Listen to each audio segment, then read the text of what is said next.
goat cheese. I, Yeah, bro. I Absolutely. don't know why you're Really. showing a different goat cheese on the camera, bro. This is the only goat cheese they have yeah, in man. Bermuda. Hayden, you got to send him some goat cheese. He Yeah. clearly ran out. Oh, he's had some. Amir, do you like our goat cheese? Nah. You actually don't. Bro, can you actually bring me some when you come to Yeah. Bates? Yeah. I'll pay you. Like, Oh, no, no, no. I'll get you some. dude, What kind do you like? do you guys have any with like honey? Yeah, we just started making like last year honey orange fresh chef. Oh, that sounds great. Yeah, It's that'd like actually be spreadable on crackers. delicious. Yeah. Yeah. I had some when it was Hazel brought some for Tegan's birthday. Oh, really? Yeah, and we did That's like sweet. a little picnic. Yeah, it was All right. delicious. Hazel showed me photos of that. That was beautiful. And we Yeah, went to that that was spot. fun. It was a really, really nice spot. The Eastern Prom, yeah. Yeah, it's a nice spot. Eastern Prom. Bro Yeah. knows his way around Maine now. What's up? You know your way around Maine now. Dude, just a little bit, just a little bit. I still got a lot to explore. So, Yeah, so what's it like, bro? You're back on campus now. dude, yeah, I've been on campus for about like 2 weeks now. It's good. I mean, I was getting to the point in summer where, you just kind of miss everyone. You want to see people again. So glad to be back with the team and everything. Preseason's been difficult, but we've got a pretty good group this year. So we're expecting big things. Yes, sir. Yeah, you're still pretty busy. Yeah, I mean, really just with soccer right now, we're like two a day on sessions, sometimes like a lift in there, like meetings and stuff. So that's kind of what's been taking up my time for like the past few weeks. Yeah. Yeah, bro. Hey, we remember that time, Amir. And like LP. Hey Amir, you miss it ever? Like preseason and stuff with the lads, Yeah, you even did it like 3 times, like bro. You did it 3 times. and pre like Absolutely. yeah. Absolutely. Absolutely. Um, Absolutely, bro. Wait, where was pre-pre this year? You guys did pre-pre? Yeah, we did pre so like the freshmen stayed with the seniors in Brown, and then the sophomores and juniors we all stayed together in there was like this Airbnb, literally like it's like a 2 minute walk from Brown. Okay. Pretty big place in Lewiston. Obviously not like the nicest, but we made do for like a few nights. yeah. 100%. Yeah, yeah. Yeah. Nice, bro. I see you're rocking that nice, beautiful stash over there. Dude, I still got it, man. I Still know. Yeah, got man. it. No, he looks good, bro. It does look good. Dude, yeah, I want to I love keep it, that but dude, I might have position. to get rid of it before I enter the corporate world, but we'll see. What? No, it's professional, right? I don't know. I feel like it's I good don't as know. like a newcomer into the corporate world, bro. You should like show your So age. Like, like yeah, be a part of the shift, like shift in the yeah, bro. paradigm. It's Yeah. like, Pete Buttigieg, like he grew out his beard, people think, because like he wanted to like appear as like older. Yeah. Yeah, love Pete Buttigieg, man. Yeah. Um, um, so official introduction, Luc Parr, member of the basement soccer team, so we both know him, but also a devoted philosophy major at Bates College as well. Bro, we've had many philosophy majors now. Um, Really? well, I don't know. I guess us, you, Olivia Smith, and I feel like maybe someone else. I can't remember. I mean, it makes sense, uh, Yeah. but yeah. So I designed today. I wanted to touch a lot on stuff me and Luke talked about, and also the class we took together. Mhm. The one with Cohen? Yeah, Plato on Love, Death, and the Soul. Also, I Yeah. saw we're in a class together. It's with Cohen, I think. Philosophy 19. Oh, yeah, philosophy of the 19th century. Are you gonna stick in with that or? Yeah, I think we'll see. I know it's just at 240, which like during the season can be a bit of a hassle, Yeah. but I do have to take it does fulfill like a credit within the major. Oh And yeah. obviously Cohen's great, so I might stick I'm with it. We'll impressed. see. Wait, LP, have you taken the class with Susan Stark yet? I haven't, no, because remember we had that conversation. I thought she was like a hard grader. Yeah, You yeah, said yeah. she Oh, she is. wasn't. She is. She is. Okay, wait. So she is a hard grader. She I is high mean, grade. She's Not the best professor in the world, though. She's the yeah. best. Yeah. I should take a class with her. Yeah. Um I She, think bro. So Amir, I'm now gonna write a philosophy thesis rather than politics. I chose. Oh really? Yeah. I'm gonna take an extra because philosophy, I would just have to take an extra class, but instead I'm gonna take an extra seminar for politics and then write a philosophy thesis. Oh nice. So So my wait, you and don't Visit have Stark is gonna to. be my advisor. So wait, you Oh don't have to really? write a politics thesis? No, That's double major, man. With some majors they allow it, and they just started doing it with politics. that's smart. That's pretty Yeah, bro. sweet. No, That's it is. good. Hey, LP, How if I does it suggest one thing, you got a little bit of time, but before you graduate, Bates, to take one class with Professor Stark. yeah. And I promise That's you, good. bless you. I promise you'll be straight. Like I Then promise you know you're getting the most of Bates. you'll be straight. All right. I always like hearing about good professors. Yeah, no, it Um, makes the class. It's a big deal. Yeah, because that's what you remember, not if I got like an A or an A minus. It's totally. more about like how you learned. Like, yeah, that first class I took with Cohen was amazing. And now like other people on the team, they're like, "Oh, I'm in philosophies to live by." I'm like, "Yeah, keep that class. Like you Yeah, want to take that." yeah, Facts. exactly. Facts. Um, all right, so let's get right into it. And Word I'm of the gonna be day. honest, wait, before we get into it, big Cohen's a pretty hard grader. You know what I'm He saying? Oh, is. He very, is. bro. Yeah. I I'm actually gonna be think he's honest. harder than Stark. I think he's a harder grader. Cohen's a harder grader than Professor Stark. Really.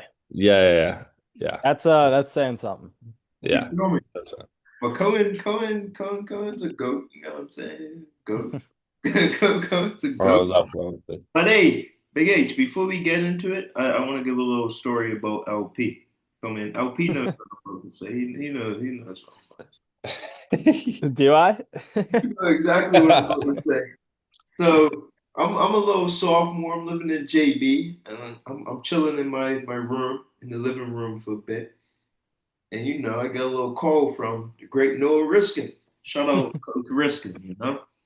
And Noah's like, hey, like we got this guy Luc Parr coming to campus. Like I want you to come meet him. I'm saying, all right, coach, like where's he from? Where he from? Oh, CT. Okay, cool, coach. I'm there. Bang. All right.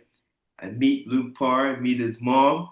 Okay, good people. Okay, cool. But hey, I'm gonna be honest with you. The first time I met Luke, Luke was like he put on some muscle, like he put on some weight. I was like, dang, like this guy plays soccer, like this guy is big. This Bro, guy has bench a big 245, body. bro. 245 bench. Big. Like I'm Dude. talking about like a big body. Like I was like, dang, like he was bigger than me. I was like, mercy. Nah, not bigger than you. Yeah, Yeah. he's a big body, bro. And we guys had a good conversation. I really appreciated that. I remember, yeah, my mom really liked you. Oh, you guys made this. Oh, I love your mom, dude, so much. Goat. Mom the goat. And I Like, met his it's so sister. sweet. I'm got another story. This is I've got another story. I'll keep knows what I'm about to say about this too. So hey, because I don't go out that much, so I'm chilling in what's that place called? The Goose. The goose, yep. I'm chilling in the Goose. I'm with Celia and Phoebe at the time. And I look over and I see this young lady. And you could tell like when you go up, like you see the same people when you go. So when you see somebody that you're like, what? I've never seen this person. Like, who's that? So I look over to my left. LP is sitting up because you're sitting up next to me. You're just chilling. I look over to my left. I said, Celia, who is that person? Like, I've never seen her before. Like, who is that? Then I go to LP. Hear me, Big H. I turn to LP. I say, LP, because your sister was talking to Unc. I said, LP, who is that? He said, bro, that's my sister. He said, you want to meet her? I said, yeah, bring her over here. Let's have a conversation. Let's talk. So I got to meet your sister. And I was like, I really appreciated that conversation. But I was like, like when you don't see people a lot, like you're like, who is that? Like, because that Yeah, Dude, yeah, Bates is so small. Like if there's a new face, like while you're out, like everyone knows, yeah. absolutely, which is pretty crazy. 100%. Yeah. absolutely. So yeah, that was just my little introduction. Love it. Yep. All right, man. All right. Well, quote of the day from Plato. From Plato, let's go. Yeah, of course, bro. No one is so cowardly that love could not inspire them to heroism, which I really, really love. Basically, anyone is capable of letting love uh, lead their life and turn them into a hero and a good person. And for our philosophy segment, we talked about this a bit in our class, Luke, and I actually got into like a talk with Cohen over email like a week and a half ago or so. Because I was like doing a lot of more thinking on this class, and we get into talking about soulmates and talking about his story, and like remember when he went Yeah. on, like 10-minute tangent? Dude, yeah, he started crying. It was great. Wait, you started crying, really? Yeah, he was like starting to tear up. Oh, that's awesome, dude. I didn't Yeah, remember that. just telling that story. That's awesome. But yeah, it was great. Well, so the question is, are soulmates real? What are your guys' views on soulmates? Um, and if you want, I can start because I had been thinking a lot about it, and I do believe in soulmates. Um, and I kind of saw them as like my parents had always also said like they saw it as like you have like a dozen ones out there. You have a dozen like the ones out there, and like as long as you find one of them, which like my parents feel like they've found like one of their ones, and Hmm. like so they get to spend their lives together. So there are soulmates, but it's not like they don't think like maybe it's that one person. Um, but part of me also has always floated, like I've always had this idea of like reincarnation and like you're around the same souls through whatever life you're in, like you stay around the same souls. Hmm. But Cohen made this great point because we were talking about soulmates, we were talking about that story, and I was like, and I was saying how I do believe in them. He was like, I think it's important though to make sure that you remember soulmates aren't found, they're more made. Like you Yeah. you can't forget about like the work and dedication like a solid relationship and marriage takes. So in terms of like romantic soulmates, it's not just you meet each other and everything lines up perfectly and you don't even have to think about anything. Hmm. I just thought it was such a great point. He said soulmates are made. Um, Yeah. yeah, Yeah. I like that. I like his idea kind of on it. Because I feel like, yeah, it often gets like kind of overlooked that the amount of work that goes into like a relationship, and not everything is kind of like how they portray it in a movie or like on TV. It's not like some fairy tale, and it's definitely like a lot of hard work. So I think I like that account more. And well, one thing I thought was interesting about like kind of what you spoke about, like your parents, like this idea of like having a dozen. I don't know if I like that idea because it kind of like this idea of like a soulmate makes it sound like someone is special, like tailor-made for you, and like it could only be one person. So I feel like the idea of there being multiple just would kind of like take away from yeah, the essence of like soulmate, if that makes sense. totally. I love that, LP. I love that. I agree with you. My whole this is crazy. Soulmates. Yeah, I Yeah, like yeah, go ahead. Big H. I liked how you mentioned that like soulmates is kind of like is made. Like you get what I'm saying? Like, you don't just come to it and everything just works out. Like, you have to constantly work at it, improve it, and tighten things up and stuff like that. But my question would be, in order to be like in a great relationship with someone, does it have to be your soulmate? Like, do you have to like how do you identify that someone is your soulmate? Well, that's so true, bro. You know what I'm saying? Well, so that's such a good point to bring up because then I get to say, I'm like, so how do you even still know the soulmates exist? If they take work and like, if like, you got to just be thinking about like the work and the dedication that a relationship takes. Can you only recognize a soulmate in hindsight? Like, can you only once at the end of your life, now you can say, oh, that was my soulmate? Yeah. 'Cause how do you say it knowing that like, you're gonna have to prepare for the future. The future isn't promised. Um, so that's a good point. And to respond to what Luke was saying, I think so. I also agree with what you're saying. I like the idea of not even saying that there is one or there is a dozen or there is however many. Like there is like a person has to line up to you perfectly and has been designed to line up to you. Mhm. Um, my dad, I've been reading his novel. My dad wrote a novel back in 2015. I've been reading, and he has this line because he's talking about like the romanticism around farming and how like people, see it as like this like super like grounding, calming thing. But it takes a lot of stress, like Amir was here, it takes like, like day to day, you're working constantly, things are going wrong constantly, you're adapting to change. And he says at the end though, he's like, farming though, like although people have the idea that it's romantic in a false sense, it is romantic because you can fall in love with it. And the reason you can fall in love with it is because it's real. You can only fall in love with things that are real. And so I think that's the kind of the way I view soulmates as well. Like, I don't know that he had this one really great line about just like falling in love with things that are real. And I see, no matter how much work or dedication or relationships takes, if it doesn't click immediately, that's what makes it real, Like there's going to be ups and downs, and like Yeah. they fall in And love I because it's real. Yeah, for sure. And like that's how you want things to be. I think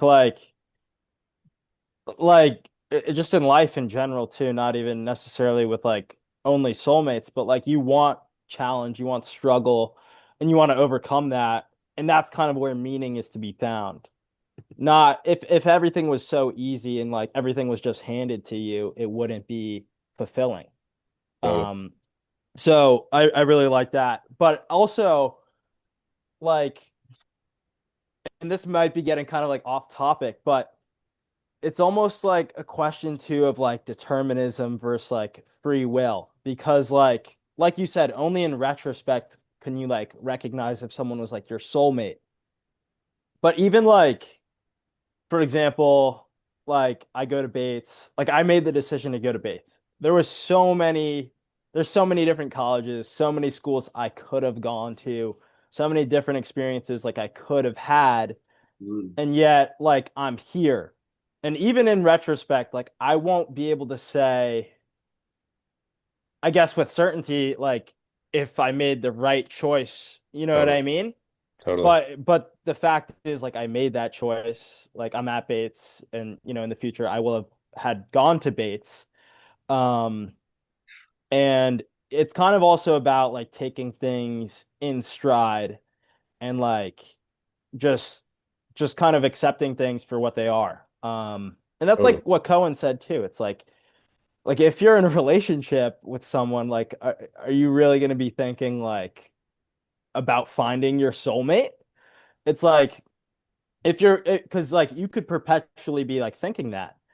Whereas like if you recognize like this is the person I'm with right now, and like you said, you put up that effort and investment to be with that person and like nurture that relationship, then like that could, I guess, become your soulmate, if that makes sense.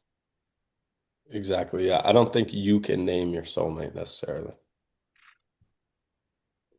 I like that. Yeah. Deep, deep LP. Deep, man. Oh man. So All let right. me ask you something. Yeah. Determines like what makes something real? Like what is the criteria for something to be real? Join me. I'm talking to everyone.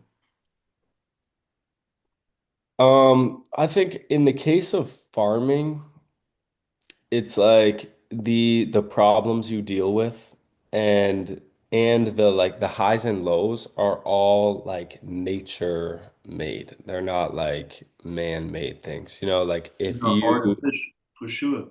like in politics, it's like that's all like we just created all these things. Like we Absolutely. created all these problems and all these good things and all these bad things.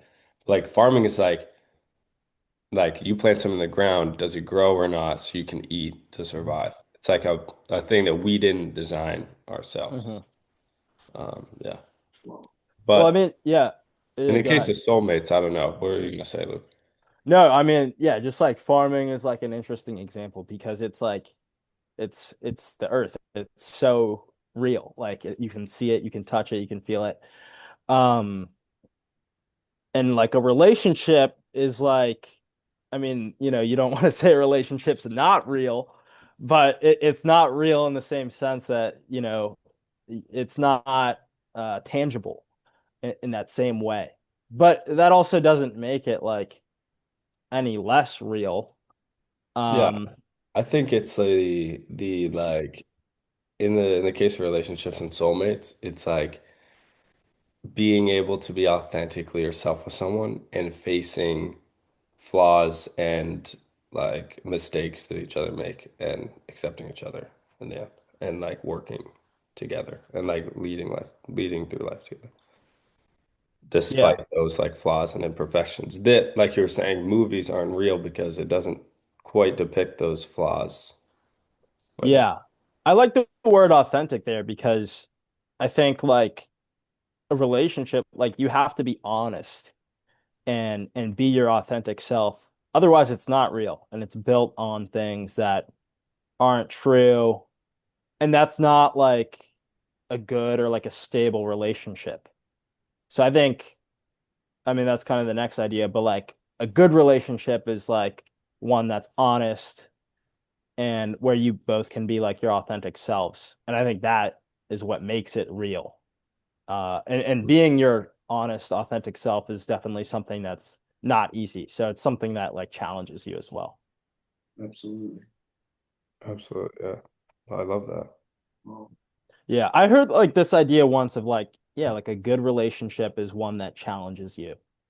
Um, and I think I like that idea because you don't want to be in a relationship that's just like, someone's like always saying yes to you or always trying to like please you or like cater to you. Like you what want do to you be with, yeah, go ahead. what do you think about like comfort though like in a relationship like I feel like that's so important and like you see like say like elderly couples have been together for 55 years, like they could be in the same house together the whole day and maybe Hmm. barely say anything to each other because they have that level of like comfort. It's like Hmm. comparable. What do you think about that? Like in terms of like challenge? No, I like I think you can kind of have both things. I think what I'm talking about is like if your partner like did something that I don't know, you think is wrong or like you disagree with or like have an opinion on and you don't express it, like that's not healthy. And I think Oh yeah, that's where like issues start to stem from. Um, and I think the comfort comes from the fact in knowing that if the other partner had a problem that they would say something. totally, And by trusting them when they're not and when they're with you, you can like fully kind of trust and believe in that. totally, bro. I think you know the song "Loving Is Easy." Yeah. Love that song, dude.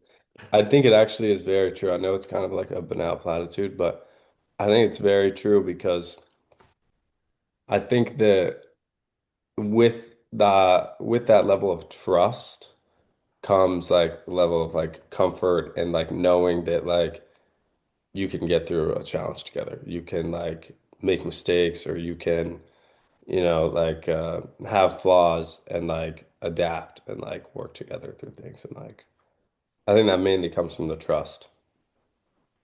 But yeah, Yeah, for sure. it makes things easy. All right, well, let's take a quick hiatus, get to talking about sports. I was thinking we just hear about Bates men's soccer absolutely. preseason. How's the team Absolutely. looking and everything? And Yeah. Yeah. I mean, the team's looking good. You were obviously like, or both of you were kind of there to see it last year, the improvement we had from that previous year. So I think we're yeah, on the same track and I think we're going to improve more. Mhm. And I think there's been, slight tweaks in terms of like how we want to do things like tactically, like little stuff, but kind of the way we play is the same in that like, yeah, we're a team that we're gonna press the shit out of the other team and we're Absolutely. gonna try to win the ball close to their goal. Stuff yeah. like that. which, you know, is kind of like what you see all over the NESCAC now. Mhm. Yeah, Um, exactly. Are we thinking like leaning more kick and run than connecting all the time or no? yeah, I mean that's a pretty simplistic view, but like short answer, yes. No, but that's what I mean. Well, Yeah, bro, like I remember playing against Amherst, like number one team in the NESCAC of my year that I played. And like it really was, it just felt like kick and run for them. Like yeah. I mean we the tried to games get connect, it wasn't they working. get pretty hectic. But I LP, think, yeah, go ahead. not to cut you off, but I'm gonna be honest with you. I think last year, like despite you guys playing that type of style of brand or Hmm. that brand of football, I really appreciated it was like it looked like a whole team committed to that way. Like you got what Yeah, I'm saying? exactly, bro. If you're on the Yeah. same page. And parts, like it was a whole 11. Poof, this is what we're doing. So I truly appreciated that because everyone was on the same page. Yeah. That way could be quite taxing on the body and Yeah. probably not really best express individual players, but I do Hmm. think as a collective, like it works. And Totally. it's a beautiful thing to see all 11 plus the people on the bench commit to that way of football. Yeah. You know? Yeah. Yeah, for sure. And like, um, it is like you have 11 guys on the field who are like willing to die for each other, Absolutely. willing to die to win the game. And Absolutely. even more than that, you've got like 30 guys on the roster who feel the same way. So I think that's kind of where the strategy comes from. Mhm. And I was actually thinking about this too, like over the summer, because we got to do like a fitness test each year now or we just got to come in for preseason, do the test. Absolutely. Um, and was running a ton during the summer. And like you think during those days, like when you put in that amount of effort, like and that your teammates are doing that as well, that creates like a certain kind of mentality where you both know like you've been working so hard for this. So it's like you just have to like work for each other at that point. Absolutely. Um, but another thing I thought was interesting is like some people ran the test before like we actually did it as a team, just kind of on their own to like see where they were at. And some people like didn't pass, some people got like good times or like, just barely passed. But then when you do it as a team on like the actual test day, everyone performs so much better. And Yeah. it's because you've got a guy running in front of you, a guy like two guys behind you, and like you guys are just moving as a pack and like you like have to get to that spot. So Yeah. I think like when you have people like that, that's a perfect example, like pushing each other and all on the same page. Like I think that's where exciting things happen and we kind of create something that's really special. Definitely. Totally. Definitely. I love that you mentioned Hayden, you was about to say something? No? Okay, okay. I don't want to take up all the talking stuff, but big LP, I love that you mentioned that because right now, like I work out, I have like a little workout group and I'm got this workout partner and his name Rock and he pushes me. And right now he's away and I'm working out on my own and like it's a big difference. Like, like it Yep. Oh yeah. feels much harder, like it's much difficult just digging deep, you know? Yeah. And I Definitely. think, yeah, that's true on the field. It's true in the weight room. It's true anywhere, really. Like, when you're with people who are going to push you, like, you're just going to get better. Uh, uh, Totally, bro. but I heard you guys beat Thomas 2-1, which I think Ooh, there we go. hey, Oh, yeah.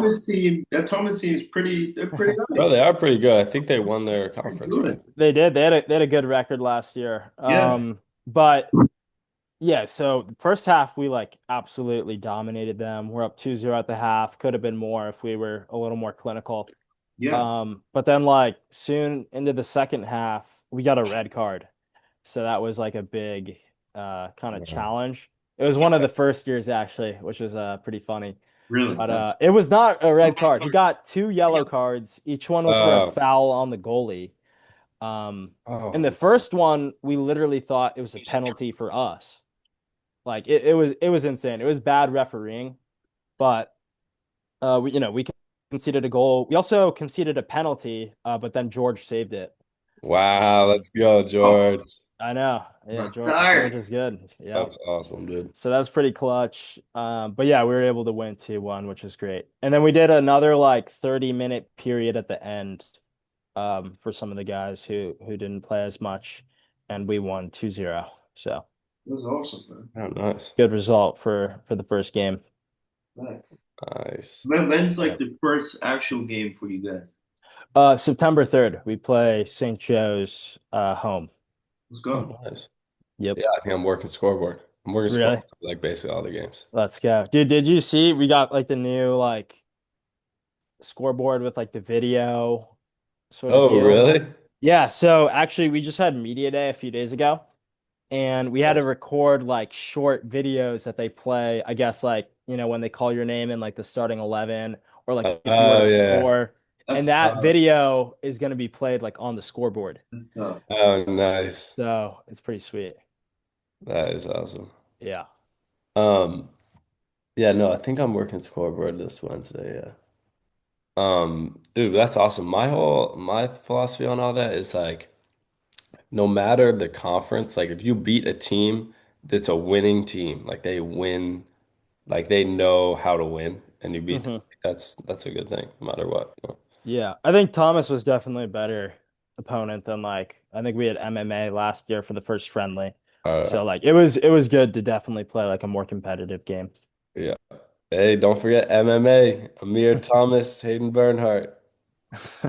Dude, Amir Thomas Hey, goal. What a day. Yeah, What a that's day. Yeah. all right, that's let's get the last 7 minutes, man, already. 7 minutes left. Um, crazy. Man. for the debate, this actually could be a debate. We'll see. We might actually disagree. All right. The question is, does fate exist? Do you guys believe in fate? Does fate exist? Does anyone want to go first, or you want me to start it off? Can you break it down for maybe our audience? Or what is For our audience. it for our I'll audience? help them understand.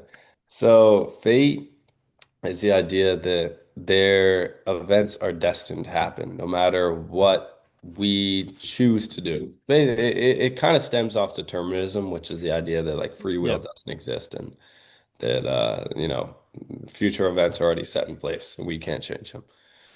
And fate basically says that, but it's more like about the reasoning too. Like this was like meant to happen. You were meant to meet this person. You were meant to get this job so that you can do this and uh it does connect to the whole free will determinism argument. But yeah, what do you guys think? Does fate exist? If so, in what ways? I think I think it's similar to what I said earlier. Like you kind of control it and you're like constantly kind of building and like it's only clear in like retrospect. But I think in retrospect, it's very clear and it's easy to see kind of how things came to be and like everything almost lines up. Um, which is interesting because in the moment it's like very hard to see that. Well, so my thing with that is like it's true that Oh, we can sorry. only Wait, can I? Someone's knocking on the door. No, yeah, yeah, One go for it. sec. Go for it. Go for who is it? Ollie? One it. That'd sec. be Ollie. Um actually we have 5 minutes, bro. Let's just let him do his thing. Thanks. Yeah. We can cut this out, we can keep And it. like the gate, yeah. Bro, I got a good one coming here. I know you do. Hey, Gregor's book. Where can I get that to? Can I get it Oh, you Amazon? should get it when everything was possible. You can get it online on Amazon, I believe. I don't Can know. you send me the link so the viewers they Yeah. can read it? When Everything is Possible, by Gregory Bernhardt. Shout out. Everyone should read this novel. It's incredible. Absolutely. Only like halfway through, but I'm absolutely loving it. That's beautiful. Let's see. You can get Frank it. Gregor wrote a novel. Beautiful. Hey, I'm really enjoying this, man. Real talk. I'm really Oh, really, bro? You can get it Amazon, it looks like. Yep. perfect. There was There was like some guy for like a work order, but I don't Oh, think nice. we placed a work order. So, Hey, where are you living? Where are you living to, LP? dude, we're in Village. They're right near me, actually. Wait, oh yeah, what room are you in? I'm in 122. I think I'm right above you. Okay, yeah, we're 112. Um, Yeah. Yeah, yeah. we're right above you. Dude, it's a Who, sweet room. who are you That's living very with? nice. So Ollie's my roommate in here. We're in a double, and then we got like the common room, and then Craddock and Isaiah both have singles. That's tough. I'm gonna be honest, that's a great squad. Yeah, it is a great spot, dude. How about Yeah, dude. Antonio? Where Antonio at? Antonio, so Antonio, Benny, Andrew, and Noah all have a four-person suite in Village, but they're in V3. That's Nice. Yeah. that's All tough. right, well, real quick. So my response to that is Yeah, that, yeah. you can, it is true that we'll never know for sure whether, fate exists till in hindsight. It's true, just like kind of the similar to the soulmates thing. But the point of philosophy is like to theorize. And I think although I'm not getting the perfect, like I should be able to back up my argument more, I guess. I still think that like you can say in advance that like fate exists because here's the thing, I'm a determinist, so I think that there is no free will in general because free will requires that you can prove that it exists, whereas determinism doesn't. Because we're only in one universe. We're only existing in one timeline Hmm. that we know of. So therefore you can't prove that there was anything else that was going to happen. So in that way, my argument is that fate does exist because there's no other timeline that anyone can prove exists.